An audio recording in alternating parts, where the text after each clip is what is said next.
प्राचार्या आदरणीय doctor Kalyani Kulkarni madam, सर्व विभाग प्रमुख, शिक्षक व शिक्षकेतर कर्मचारी वर्ग व माझ्या विद्यार्थी मित्र मैत्रिणींनो, मी अमेय पुणेकर तुम्हा सर्वांचे स्वागत करतो. आजच्या विशेष व्याख्यानाचे वक्ते डॉक्टर प्रभाकर देसाई सर हे सावित्रीबाई फुले पुणे विद्यापीठाच्या मराठी विभागाचे प्रमुख व असोसिएट डीन आहेत. त्यांना मी विनंती करतो की त्यांनी मराठी भाषा व साहित्य व्यवहार यावर आम्हा सर्वांना मार्गदर्शन करावे. धन्यवाद अमेय. माझा आवाज येतोय? हो, येतोय sir. Yes sir, yes sir. Yes yes. Pune विद्यार्थी गृह, college of engineering and technology आणि जे के पाटे वाणी इन्स्टिट्यूट ऑफ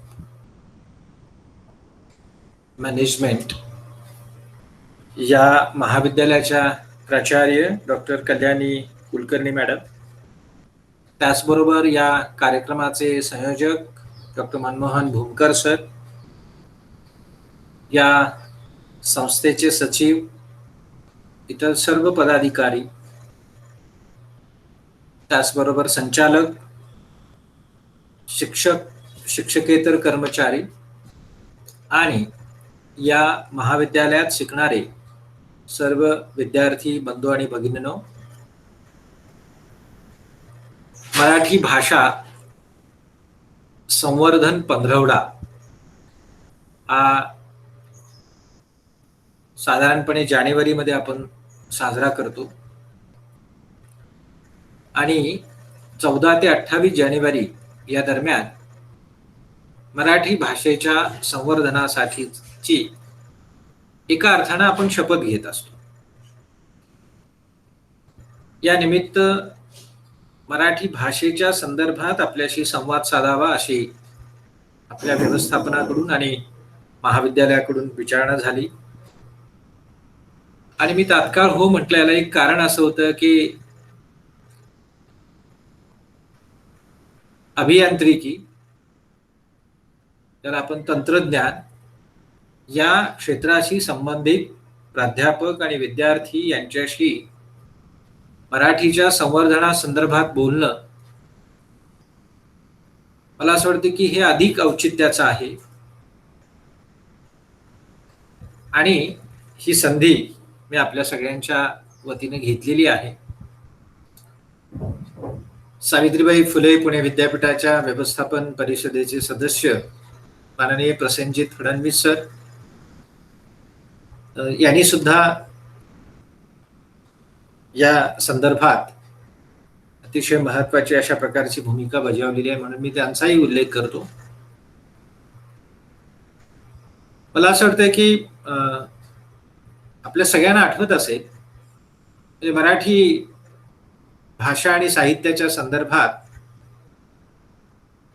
केवळ एक सोपस्कार म्हणून 14 दिवसांमध्ये काही एक कार्यक्रम घ्यायचा म्हणून अनेक प्रकारचे कार्यक्रम महाराष्ट्रभर होत आहेत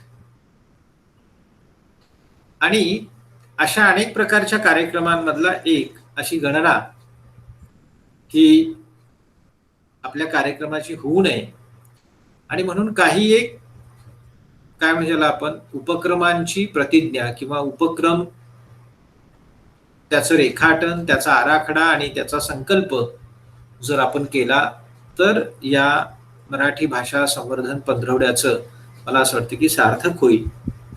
आणि त्या दृष्टीनं मला असं वाटतं की या महाविद्यालयातल्या प्रत्येक घटकानं मराठी भाषा आणि साहित्याच्या संदर्भात आपली जी उत्तरदायित्वाची भूमिका आहे, या उत्तरदायित्वाच्या भूमिकेचं निर्वहन करावं अशा प्रकारचं एक आवाहन मी सुरुवातीलाच आपल्या सगळ्यांना करत आहे. मित्र हो, ज्ञानपीठ पुरस्कार विजेते मराठीचे कवी कुसुमाग्रज यांची आपल्याला आठवण आहे किंवा आपण त्यांच्या पुष्कळ कविता किंवा नाटकं वाचलेले असणार, त्यांचं नाव आपल्या कानावरून गेलेलं असेल.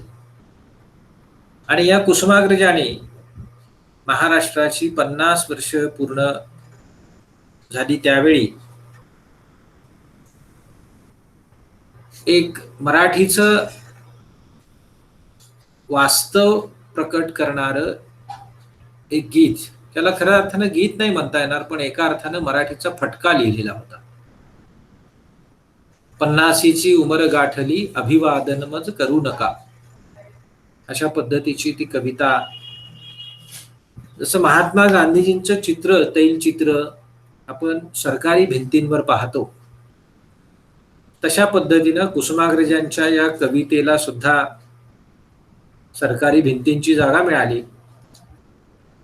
पण या मराठी भाषेच्या बाबतीत आपलं काही एक उत्तरदायित्व आहे. हे जसं सरकारी उत्तरदायित्व आहे, तसं ते सर्वसामान्यांच्या पातळीवरचं सुद्धा एक उत्तरदायित्व आहे. याची जाणीव मात्र आपण फारशी ठेवत नाही, असं मला सतत वाटतं. आणि म्हणून हा आपला तुमचा आमचा, मी फार वेळ तुमचा घेणार नाही, पण अगदी थोड्या वेळात मला असं वाटतं की या गोष्टींची काही एक अधोरेखित आपल्या समोर मांडता आली तर मी ती मांडण्याचा प्रयत्न करणार आहे. आपल्या सगळ्यांना माहिती आहे की महाराष्ट्र राज्याचा मराठी भाषा विभाग आहे. स्वतंत्र मंत्रालय किंवा त्या संदर्भातले स्वतंत्र मंत्री असतात. महाराष्ट्राचे पहिले मुख्यमंत्री आदरणीय यशवंतराव चव्हाण यांच्या दूरदृष्टीनं मराठी भाषेच्या, साहित्याच्या आणि संस्कृतीच्या संवर्धनासाठी अनेक प्रकारची काय म्हणजे आपण अनेक प्रकारचे आराखडे तयार केले, अनेक प्रकारची संस्थात्मक कामं केली, अनेक प्रकारच्या संस्था तयार केल्या गेल्या. विश्वकोशाची निर्मिती असेल किंवा महाराष्ट्र राज्य साहित्य संस्कृती मंडळ असेल किंवा राज्य मराठी विकास संस्था असतील, अशा अनेक प्रकारच्या गोष्टी या महाराष्ट्रात मराठी भाषा आणि साहित्य आणि संस्कृतीच्या संवर्धनासाठी जरूर झालेल्या आहेत. अलीकडच्या काळात तर मराठी भाषेच्या संदर्भातलं एक एक एक विशेष अशा प्रकारचं कामकाज पाहणारं असं काय म्हणजे आपण एक एक एक एक संयुक्त असावं अशी जाणीव होऊन महाराष्ट्राच्या मंत्रिमंडळामध्ये सुद्धा मराठी भाषा विभागाची स्थापना ती अगोदर होतीच, पण ती अधिक कार्यान्वित झालेली आहे असं आपल्याला बघायला मिळतं. राजकीय पातळीवर एक अनास्था आहे की नाही, तर आहे, जरूर आहे. घोषणा आणि अंमलबजावणी यांच्यामध्ये एक दरी सतत राहिलेली आहे आणि त्यामुळं मराठी भाषेच्या बाबतीत म्हणावं तितकं जे रचनात्मक कार्य व्हायला पाहिजे किंवा मराठी भाषेचं इंजिनिअरिंग ज्याला म्हणू आपण, अभियांत्रिकी, या मराठी भाषेच्या अभियांत्रिकीचं काम मात्र अद्याप पूर्णत्वाला गेलेलं नाही, असं दुर्दैवानं आपल्याला म्हणावं लागतं. मित्रहो, म्हणजे राज्याच्या पातळीवर मराठी भाषेचं धोरण, मराठी भाषाविषयक धोरण काय असावं याचा एक आराखडा तयार आहे. पण आपण महाविद्यालय किंवा संस्था पातळीवर विद्यार्थी म्हणून, शिक्षक म्हणून ज्या भूमिका पार पाडत आहोत, त्या भूमिकांमध्ये ही मराठीच्या बद्दलची उत्तरदायित्वाची, मराठीच्या उत्तरदायित्वाची जी भूमिका आहे, जी भावना आहे, ती आपल्या मनात किती रुजलेली आहे किंवा तिनं मूळ धरलेला, हा खरा प्रश्न आहे. आपण मराठीत म्हणजे तुम्ही सगळे, तुमचं शिक्षण हे इंग्रजी माध्यमाचं आहे, कारण हे सगळे विषय इंग्रजीमध्ये शिकवले जातात. पण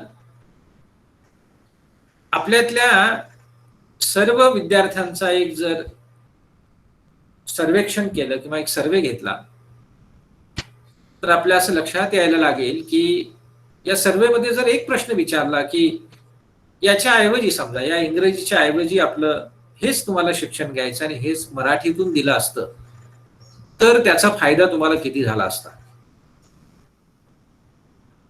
मला असं वाटतंय की मराठीतून शिक्षण घेणाऱ्यांची संख्या किंवा त्याच्यातली विविधता, प्रांतीय विविधता, सामाजिक विविधता ही अधिक असते आणि त्या संदर्भात नक्कीच अनेक विद्यार्थ्यांनी एक सकारात्मक काय म्हणजे ज्याला आपण पवित्रा तुमच्या सगळ्या त्या प्रश्नावलीत मांडला असता. आपलं एक न्यून आहे सुरुवातीपासूनच. म्हणजे परवा विद्यापीठाची एक बैठक होती अभ्यास मंडळाच्या संदर्भातली, आणि कायद्याचं शिक्षण हे मराठीतून व्हावं की नाही, कायद्याचं शिक्षण मराठीतून होईल की नाही आणखी त्याला वेळ लागेल, पण कायद्याची परीक्षा जशी इंग्रजीत, परीक्षेची प्रश्नपत्रिका जशी इंग्रजीत असते तशी ती मराठीत असायला पाहिजे की नाही, या संदर्भातला वाद होता. आणि त्या वाद घालताना सुद्धा अनेक प्रकारच्या अमामिकेनं भूमिका बजावल्या गेल्या, आणि अजून वर्षभर तरी ती प्रश्नपत्रिका अजून इंग्रजीतच राहावी, मराठीचं व्हर्जन नंतर आपण बघूया, अशा प्रकारचा पवित्रा घेतला गेला. त्याला एक साधारणपणे हे काय होतं त्याच्या बाबतीतला जो एक एक पुरावा म्हणून किंवा त्याच्या पाठीमागची भूमिका काय होती, तर सगळे जे लॉ आहेत, सगळे जे कायदे आहेत, नियम आहेत, किंवा सगळ्या ज्याला आपण काय म्हणू, हायकोर्ट आणि सुप्रीम कोर्ट, उच्च न्यायालय, सर्वोच्च न्यायालय, याच्यातल्या ज्या हिअरिंग्ज आहेत, यांच्यातल्या ज्या सुनावण्या आहेत, त्या सगळ्या बहुतांश सगळ्या इंग्रजीमध्ये असतात. आणि त्याची जी टर्मिनॉलॉजी असते की, आणि मग आपल्यातल्या विद्यार्थ्यांनी इंग्रजी कधी शिकायचं, असा एक भावनिक प्रश्न सतत विचारला जातो. मित्रहो, युरोपमध्ये जर आपण गेलो तर युरोपमध्ये इंग्रजी ही जरी कम्युनिकेशनची, संप्रेषणाची, संवेदनाची भाषा जरी असली, संदेशनाची भाषा जरी असली, तरी फ्रान्स असेल, जर्मन असेल, चीन आहे किंवा जपान आहे, या सगळ्या ज्याला आपण प्रगत मानतो किंवा जे आपले अनेक पातळ्यांवरचे आदर्श आहेत, अशा सगळ्या युरोपातल्या यच्चयावत अशा प्रकारच्या देशांचा जर आपण पडताळा घेतला तर आपल्याला असं लक्षात यायला लागेल की इंग्रजी जरी कम्युनिकेशनची लँग्वेज असली, इंटरनॅशनल कम्युनिकेशनची लँग्वेज जरी असली, तरी रोजचं जगणं, रोजचा ज्ञानव्यवहार जो आहे तो त्या देशाच्या स्थानिक भाषेतनं होतो. आणि तशा प्रकारची कुठल्याही प्रकारची कमतरता त्या भाषांना जाणवत नाही. उलट आपल्या भाषेबद्दलचा अहंकार म्हणता येणार नाही, पण जाज्वल्य अशा प्रकारचा अभिमान मात्र त्या सगळ्यांमध्ये आहे. नेमकं घोडं पेंट कुठं खातं, फक्त ते आपल्याकडे आले. आपण म्हणजे एरवी सुद्धा पुष्कळ वेळेला बघा, हॉटेलमध्ये गेलो किंवा आणखी कशातही गेलो तर आपणच मराठी भाषकच पहिल्यांदा हिंदी किंवा इंग्रजीत बोलायला सुरुवात करतो. आता तर अशा प्रकारची पिढी आहे की त्या पिढीचं शिक्षणच मुळात, म्हणजे आपल्या शाळांची संरचनाच मधल्या काळात अशी झाली की पूर्णपणे इंग्रजी माध्यमांच्या शाळा. अगोदरच्या शाळांची संरचना जर बघितली तर मराठी विषय होता, कोणत्याही विषयाचा, म्हणजे कोणत्याही याचा असेल, पण त्याचं मराठीचं पायाभूत अशा प्रकारचं शिक्षण, प्रशिक्षण हे त्या अभ्यासक्रमातून होत होतं. अलीकडच्या काळात अशा प्रकारची सोय किंवा जी सुविधा होती तीच विद्यार्थ्यांपासून लावून होती, आणि विद्यार्थी मराठी भाषेच्या एका काय म्हणजे ज्याला आपण प्राथमिक पातळीवरच्या ज्ञानाला मुकले असं आपल्याला म्हणता येईल. मला नेहमी असं वाटतं की अभियांत्रिकी असेल किंवा तंत्रज्ञान असेल किंवा व्यवस्थापन असेल, ज्याला आपण इंजिनिअरिंग, टेक्नॉलॉजी आणि मॅनेजमेंट अशा प्रकारच्या गोष्टी आपण पाहतो, एक बुकिश नॉलेज असतं, पुस्तकी ज्ञान असतं, आणि त्या पुस्तकी ज्ञानाला आपण घोटून घोटून घोटून साधारणतः परीक्षेच्या माध्यमातून आपण सर्वांच्या समोर मांडत असतो. त्या संदर्भातले सगळे जे कायदे असतात किंवा ज्याला आपण लॉ, सूत्र असतात, सिद्धांत असतात, ते सिद्धांत किंवा त्या क्षेत्रातल्या यच्चयावत अशा प्रकारच्या अधिकारी व्यक्तींचे दाखले किंवा त्यांचे कोटेशन्स, म्हणजे हे सगळं मला वाटतं की आपण इमाने इतबारी करत असतो. पण राहतं काय, तर आपला विषय हा स्थानिक पातळीवरच्या व्यवहाराशी जोडला जायला पाहिजेत. म्हणजे इंजिनिअरिंग किंवा अभियांत्रिकी ही केवळ पुस्तकातली गोष्ट नाही, तर ती आपल्या गावात कुठल्याही पद्धतीचं शिक्षण न घेता गवंडी काम करणाऱ्या त्या त्याच्या पातळीवरचं कौशल्य काहीतरी घेऊन शिकून हाताखाली राहून वगैरे त्या करणाऱ्या माणसापर्यंत सुद्धा आपली अभियांत्रिकी, आपली संरचना पोहोचते.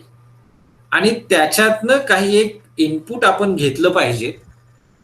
आणि हे इनपुट दुर्दैवानं त्या त्या वेळच्या स्थानिक भाषेमध्ये ते आपल्याला मिळतं.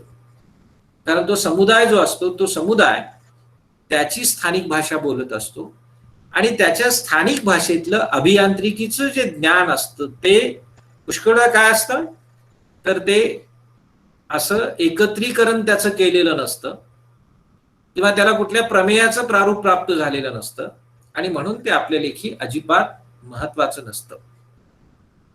अशा असंख्य गोष्टी आहेत आपल्या ज्ञानव्यवहारामध्ये ज्या स्थानिक भाषेच्या अडथळ्यामुळं किंवा आपण त्याला धार्जिनं नसल्यामुळं त्या आपल्या पुस्तकाच्या बाहेर राहिलेल्या आहेत. आणि म्हणून आपल्या पुष्कळ प्रकारच्या विषयांमध्ये, म्हणजे मी केवळ अभियांत्रिकी, तंत्रज्ञान किंवा व्यवस्थापनच म्हणत नाही, असंख्य गोष्टी, असंख्य अशा प्रकारच्या जे अभ्यासक्रम आहेत आणि ज्या विद्याशाखा आहेत, या विद्याशाखांची अवस्था आजच्या काळातली दुर्दैवानं अशी आहे. म्हणजे क्वालिटी एज्युकेशन ही एक गोष्ट आहेच, पण स्थानिक भाषेतून शिक्षण दिल्यामुळं किंवा स्थानिक भाषेची काय म्हणजे ज्याला आपण परिभाषा वापरल्यामुळं त्या विषयाचं ज्ञान हे पातळ होतं, डायल्यूट होतं किंवा त्याची ती पत राहत नाही. अशा प्रकारचा जो एक गैरसमज दुर्दैवानं आपल्या सगळ्यांमध्ये आहे, जो युरोपमधल्या देशांमध्ये नाही, ते सगळ्यात महत्वाचं आहे. आपल्या भारतीय भाषांच्या संदर्भातलं दुर्दैव आहे.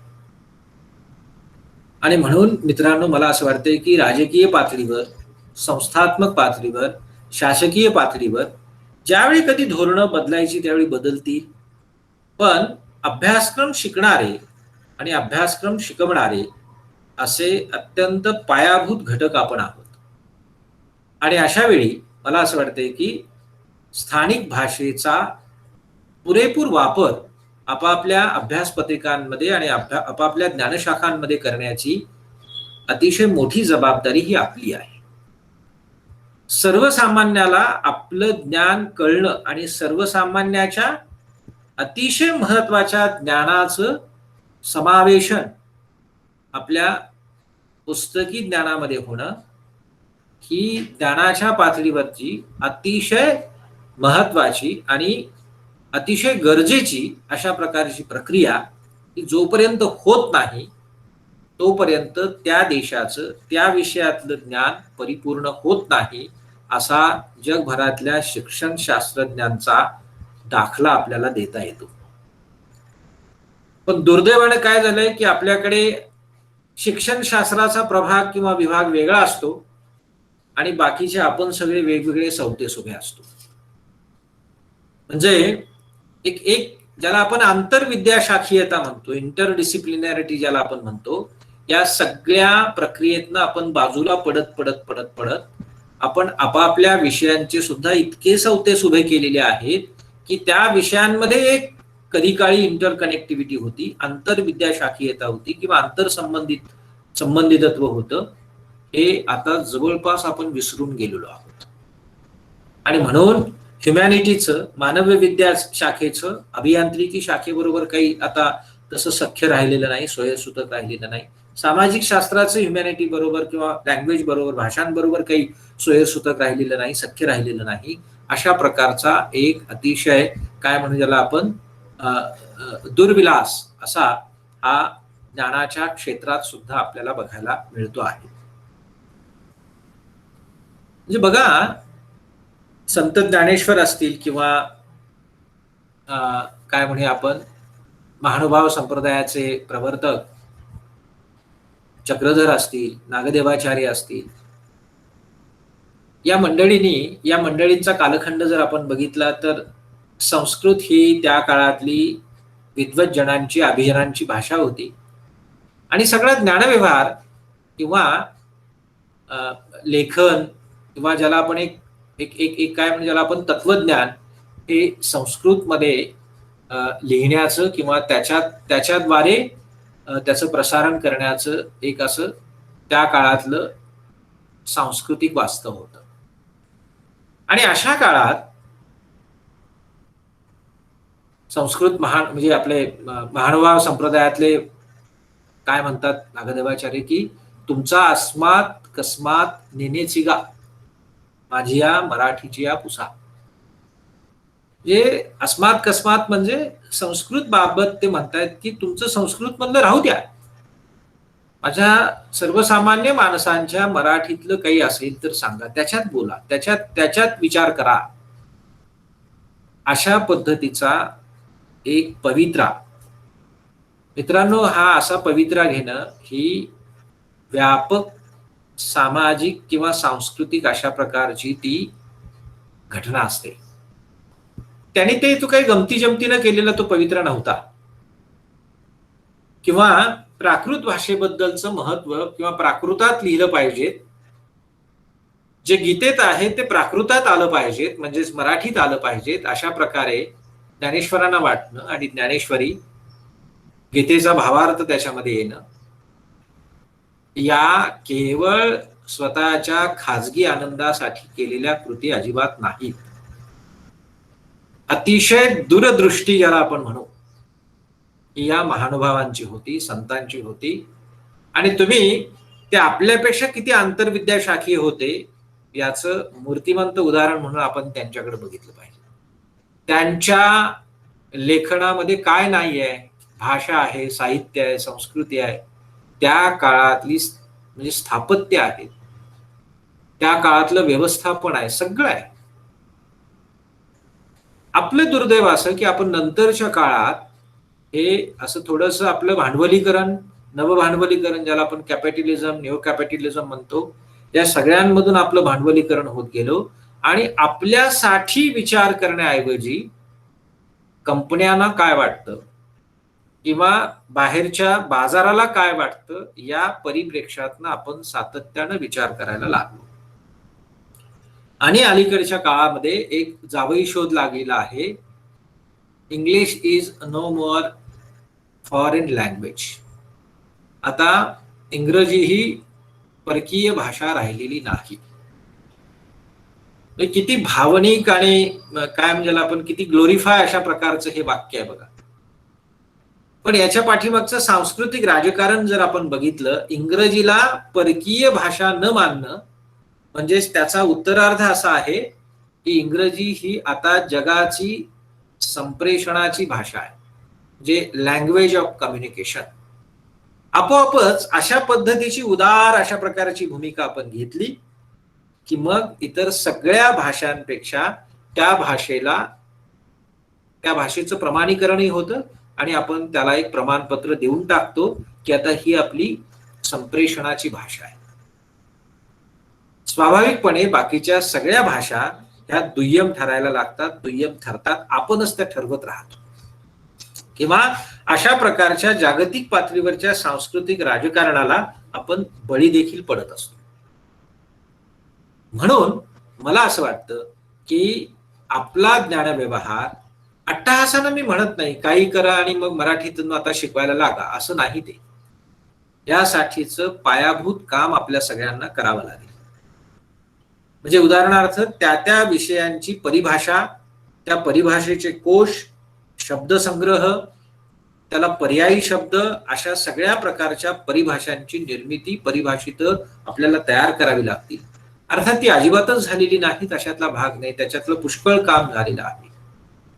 अव्वल इंग्रजी कालखंडापासून ते आतापर्यंत अनेक मंडळी या बाबतीत काम करत आहे. पण केवळ भाषेबद्दलचा न्यूनगंड आणि भाषिक अशा प्रकारच्या काय म्हणजे ज्याला आपण म्हणजे एक व्यापक अशा प्रकारच्या राजकारणाचा बळी पडणं भाषिक पातळीवर, अशी एक साधारणतः आपली कच्ची बाजू ती सगळी लक्षात घेऊन मला असं वाटतं की जागतिक पातळीवर आता जे काही ज्ञानात्मक कार्य चाललेलं आहे त्याच्यात स्थानिक भाषांचा वापर हा थोडासा परिघावर गेलेला आहे. आपल्या सगळ्यांना माहिती आहे की नवं जे शैक्षणिक धोरण आले, राष्ट्रीय शैक्षणिक धोरण, national education policy, new education policy, त्याच्यामध्ये केंद्र सरकारनं भाषांच्या संदर्भात ज्या काही गोष्टी निर्देशित केलेल्या आहेत त्याच्यात लोकल भाषांना अधिक स्थान मिळालं पाहिजे आणि लोकल भाषांचं पुनरुज्जीवन झालं पाहिजे, अशा प्रकारची गोष्ट त्याच्यात मांडली गेलेली आहे. मित्रहो, मला असं वाटतं की या पातळ्यांवर आपल्यासाठी ही एक मोठी संधी आहे. अभियांत्रिकी, व्यवस्थापन किंवा तंत्रज्ञानाच्या संदर्भात जे कोणी विद्यार्थी भारतभरात शिकत आहेत त्यांच्यासाठी एक मोठी संधी आहे. इंग्रजीचा दुश्वास नाही आहे, इंग्रजी आपल्याला आलीच पाहिजे. जर ती जागतिक पातळीवरची संदेशनाची भाषा असेल तर तिला आपण ती ती ती आपण हस्तगत केलीच पाहिजे किंवा ती आपल्याला आलीच पाहिजे. पण आपल्यासारखाच सर्वसामान्य पातळीवरचा जो माणूस आहे तो सुद्धा आपला घटक आहे, तो सुद्धा आपल्या समाजाचा अविभाज्य घटक आहे आणि त्याचं सुद्धा एक स्वतंत्र अशा प्रकारचं अस्तित्व आहे. त्याच्या आयुष्यातलं म्हणून त्याचं म्हणून एक ज्ञानात्मक स्थान आहे, त्याच्याकडे सुद्धा एक ज्ञानाचा साठा आहे आणि हा जो साठा आहे हा साठा प्रवाही व्हायचा असेल तर त्याला त्याच्या भाषेत आपल्या आजूबाजूला काय चाललेलं आहे ते कळू देणं आणि तो जे करतोय ते आपल्या ज्ञानव्यवहारामध्ये घेणं, हे अशा पातळीवरचं आदान प्रदान करायचं असेल तर एकीकडं इंग्रजी भाषेतलं शिक्षण काही ठराविक विषयांमधलं ती जशी काळाची गरज आहे तसंच त्याला माध्यमाचा त्याला पर्याय देऊन मराठी भाषेतल्या माध्यमाचा सुद्धा स्वीकार करणं ही सुद्धा तितकीच कडोनिकडीची गरज आहे. हे आपण कुठंतरी आत्ता समजून घेण्याची वेळ आलेली आहे. आणि म्हणून मित्रांनो, मला असं वाटतं की आपण साध्या साध्या छोट्या छोट्या प्रकल्पांमधून अशा प्रकारचा काही एक प्रयत्न करायचा जरूर. एक एक एक एक आराखडा तयार करा.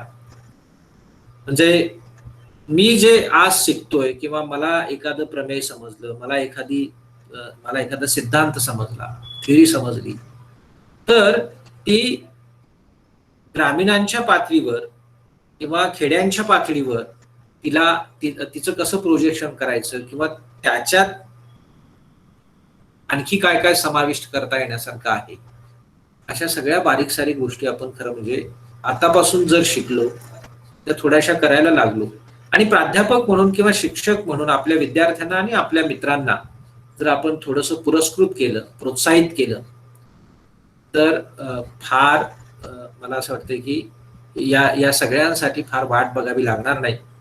आणि युरोपातली जी राष्ट्र आपल्या भाषेत, स्वभाषेत ज्या पद्धतीचं ज्ञानदान आणि एकूणच लेखन सगळं करता आहेत ते मला असं वाटतंय की आपण सुद्धा करायला लागू. काल परवा तुम्ही बातमी वाचली, सुप्रसिद्ध शास्त्रज्ञ डॉक्टर जयंत नारळीकर हे 93व्या अखिल भारतीय मराठी साहित्य संमेलनाचे अध्यक्ष झाले. नारळीकरांच्या बाबतीत तर प्रचंड अशा प्रकारचा त्यांचा आलेख आहे, मोठा आलेख आहे. रँगलर होणं, केम्ब्रिजमध्ये शिक्षण किंवा आणखी अनेक प्रकारच्या ऑक्सफर्ड किंवा या सगळ्याच म्हणजे जगभरातल्या यच्चयावत इन्स्टिट्यूशन किंवा संस्थांशी एक एक एक त्यांचं काय राहिलेलं आहे, त्यांचं सामंजस्य राहिलेलं आहे.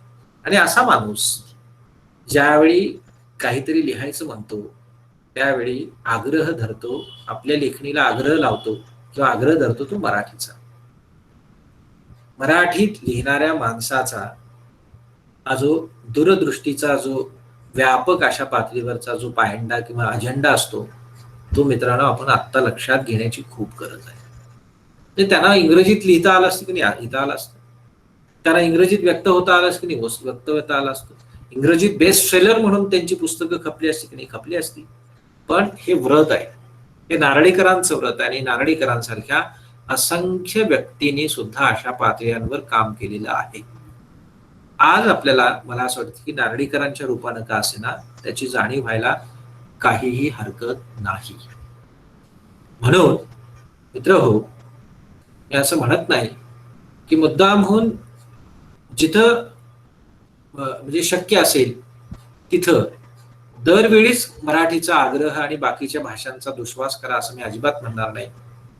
पण ही भाषा ज्ञानभाषा व्हायची असेल, तुम्ही घेत असलेलं शिक्षण पुढच्या पिढ्यांना आणि तेही सर्वसामान्य तळागाळातल्या मुलांना तुम्हीच घेत असलेलं शिक्षण त्यांना मिळायचं असेल, तर मला असं वाटतं की केवळ परकीय किंवा केवळ ग्लोबल अशा प्रकारच्या भाषेत ते उपलब्ध न होता, जे आपल्या संतांना आणि आपल्या महानुभावांना वाटलं की जगातलं सगळं ज्ञान ते माझ्या भाषेत आलं पाहिजे आणि माझ्या भाषेची ती लायकी आहे आणि माझ्या भाषेचा मोठा समूह आहे.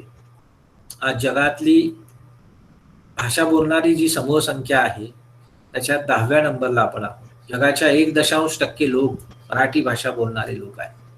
आणि अशा मराठीच्या बाबतीत जर आपण गौरवानं किंवा त्याच्यात ज्ञानात्मक कार्य, ज्ञानदानाचं काम त्या भाषेत करायचं नाही, तर मग मला असं वाटतंय की मराठीच्या बाबतीतला मराठी असून आपण खुजेपणा करतो आहोत असा त्याचा समज होतो. पण इतिहास थोडासा आठवला, जसा मी संतांचा आणि महानुभावांचा जसं सांगितला, तसा छत्रपती शिवाजी महाराजांनी आपल्या भाषेत ग्रंथ निर्मिती करताना काही परिभाषा आणि कोश निर्माण करण्याचं काम त्या काळात केलेलं होतं. अशी जी राजाज्ञा असते किंवा राजकीय इच्छाशक्ती असते, त्यावेळी मला असं वाटतंय की त्या भाषेचा पोत किंवा त्या भाषेचं एकूण सगळं जे संकलन असतं ते पुढच्या काळापर्यंत चालू राहतं. तशा प्रकारची राजकीय इच्छाशक्ती आताच्या काळात हळूहळू जागृत करणं, त्यासाठी समूहात्मक अशा प्रकारचा डेटा आपण त्या पाठीमागे लावणं आणि एकूणच आपलं स्वतःचं स्वतःपुरतं जे काम आहे ज्ञानात्मक पातळीवरचं अभ्यास करण्याचं आणि अभ्यास निर्मिती करण्याचं, ज्ञान घेण्याचं आणि ज्ञान निर्मिती करण्याचं, ते जर त्याच्यातला 1% का असेना तो जर मी मराठीत केला, ते मराठीत उपलब्ध करून दिलं, तर मी एका अर्थानं ज्ञानेश्वर, तुकाराम किंवा इतर अनेक महानुभावांसारखंच माझ्या मराठीच्या संदर्भातच मी काहीतरी करतो आहे. आणि हा वाटा जर तुमचा तो पुढच्या 5-50 वर्षानंतर, 100 वर्षानंतर त्याला एक व्यापक रूप आलेलं असेल आणि तुमच्या प्रयत्नांची नोंद ऐतिहासिक म्हणून कदाचित त्या सगळ्या इतिहासामध्ये नोंद झालेली असेल, असं मानायला काहीही हरकत नाही. म्हणून माझी आपल्या सगळ्यांना अत्यंत नम्र अशी विनंती आहे की केवळ एक कार्यक्रम झाला आणि आपण काहीतरी ऐकलं आणि त्यानंतर मग पुन्हा वर्षभरानंतर मराठीकडं पुन्हा फिरकू, अशा पद्धतीच्या गोष्टी न करता जिथं जिथं शक्य असेल तिथं तिथं किमान मराठी समूह, मला हे माहिती आहे की इंग्रजी ही आपली म्हणजे लहानपणापासूनची भाषा नसते. आपल्याला एक फ्लुएन्सी यायची असते आणि त्यामुळे आपण सारखा सातत्यानं सराव करत असतो आणि त्या सरावापोटी आपण कधी कधी नको त्या ठिकाणी सुद्धा इंग्रजीचाच वापर अव्याहतपणे सुरू राहतो. हे एका अर्थानं ठीक आहे, पण भाषेचं म्हणून भाषेचा रियाज ही वेगळी गोष्ट आहे. पण भाषेच्या रियाजातून जर भाषेचं मांडलिकत्व येत असेल तर मात्र ती काही फार चांगली गोष्ट नाही, हे एवढं लक्षात आपल्या असू द्या. म्हणजे भाषा हस्तगत करणं, भाषा येणं आणि भाषा आल्यानंतर त्याच भाषेचं मांडलिक होणं, या दोन वेगळ्या गोष्टी आहेत. एवढं भान जरी आपल्या सगळ्यांना आलं तर ते यावं, ते येऊ द्यावं आपण, अशी माझी आपल्या सगळ्यांना नम्र विनंती आहे.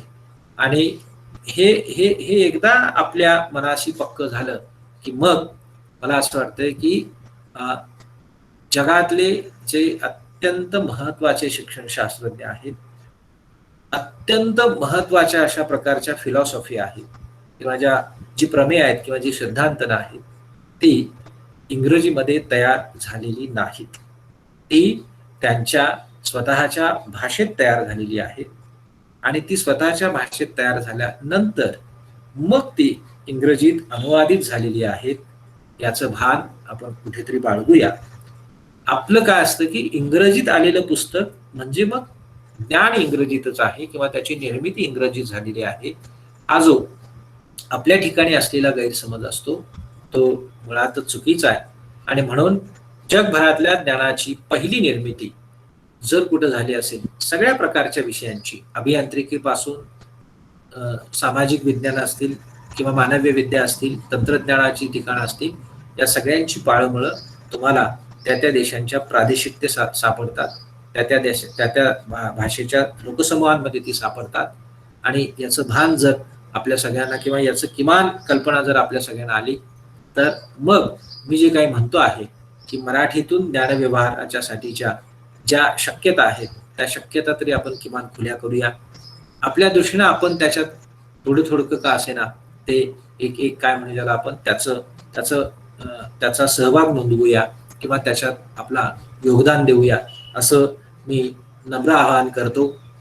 आपल्या पातळीवर आपल्या विषयाशी संबंधित एखादा लेख किंवा एखादी माहिती ही जर मी मराठीत ती पुनःस्थापित केली, ती लिहायचा प्रयत्न केला, तर जे 19व्या शतकापासूनचं काम आहे, की अडाणी लोकांना ज्ञानी करून सोडण्याचा जो प्रकल्प लेखकांनी 19व्या शतकात घेतला होता, तोच आपण एका अर्थानं पूर्णत्वाला नेतो आहोत. याचं समाधान आणि याचं भाग्य हे आपल्यासारख्या विद्यार्थ्यांना आणि आपल्या सर्वांनाच, प्राध्यापकांना सुद्धा मिळेल, असं एक नम्र आवाहन मी आपल्याला करतो.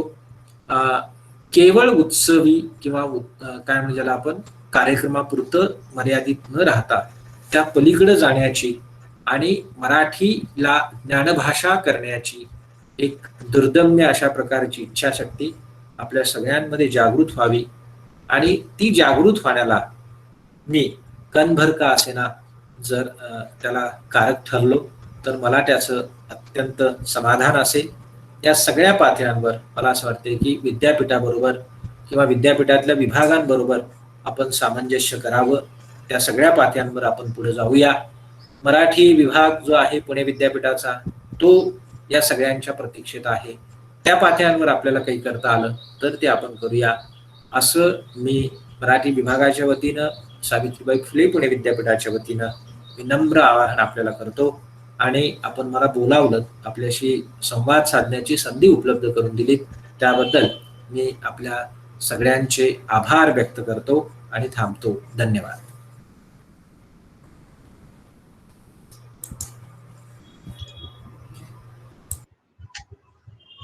नमस्कार. मराठी भाषा संवर्धन पंधरवडा निमित्त आयोजित केलेल्या या विशेष व्याख्यानामध्ये डॉक्टर प्रभाकर देसाई यांनी वेळात वेळ काढून आपल्याला मराठी भाषा आणि साहित्य व्यवहार या विषयावर उत्तम मार्गदर्शन दिले. त्यासाठी आम्हा सर्वांकडून सर आपले मनापासून धन्यवाद. पुस्तकी भाषा किंवा व्यवहाराची भाषा जरी इंग्रजी असली तरी आपण आपल्या स्थानिक भाषेचा म्हणजेच मराठीचा एक खूप गर्व बाळगून आपल्या व्यवहारात जास्तीत जास्त त्याचा उपयोग केला पाहिजे. हे एक अतिशय मोलाचा विचार आज आम्ही नक्कीच तुमच्याकडनं शिकलो. त्यासाठी तुमचे मनापासून धन्यवाद. तसेच सर्व उपस्थित शिक्षक वर्ग आणि विद्यार्थी मित्र, आपण एवढ्या संख्येने उपस्थित राहिला यासाठी मी तुमचेही आभार मानते. व हे व्याख्यान आयोजित केल्याबद्दल डॉक्टर मनमोहन पुणकर सर यांचे खूप आभार. सर, तुम्ही 2 शब्द बोलाल? हो. हा, एकच मिनिट बेटा. सर, आदरणीय डॉक्टर प्रभाकर देसाई सर, जे विभाग प्रमुख आहेत मराठी विभागाचे आपल्या सावित्रीबाई फुले पुणे विद्यापीठात आणि असोसिएट डीन पदावरती आहेत ह्युमॅनिटिक्स डिपार्टमेंटचे. तर यांनी दिलेला जो संदेश आहे तो नक्की आम्ही सर्वांचे आभार. आणि सर, मी म्हणजे माझ्या सर्वांच्या वतीने आपल्याला ॲश्युरन्स देतो की आम्ही नक्कीच आपण दिलेला संदेश आमच्या भावी आयुष्यात पुढे नक्कीच तो वसा घेऊन आम्ही पुढे जाऊ. थँक्यू सर, वेळात वेळ येऊन आपण आमच्या कार्यक्रमात प्रमुख वक्ते या नात्याने जे मोलाचा संदेश दिलेला आहे त्याबद्दल आपला मी ऋणी आहे. धन्यवाद. नक्की, थँक्यू. वैष्णवी, कार्यक्रम हे झाला म्हणून डिक्लेअर करू शकतो. हो सर. सर्वांना धन्यवाद. कार्यक्रम संपन्न झाला हे मी जाहीर करते. धन्यवाद. थँक्यू.